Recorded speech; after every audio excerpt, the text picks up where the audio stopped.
vápna, modrej skalice, aj prísad zlata sa to všetko rozmiešalo. Dalo sa to do takejto nádobky, ktorá sa špeciálne volala šašia.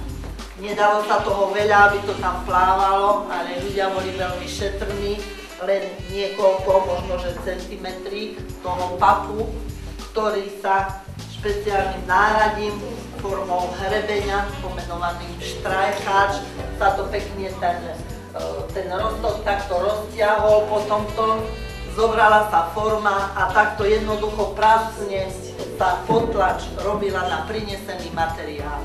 To, že to takto zoxidovalo do takejto farby, to záležalo všetko od zloženia toho papu.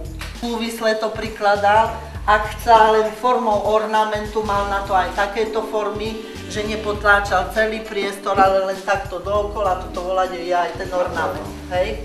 Takže takýto princíp jednoduché, ako keby sme sa my bavili s pečiatkami klasickými, ako niekedy boli. Základná, dá sa povedať, farba bola modro-biela. Tá potlač je vlastne tá rezerva, táto vzorka, ktorá zabránila, aby sa tá látka ofarbila súvisle celá vlastne na modro.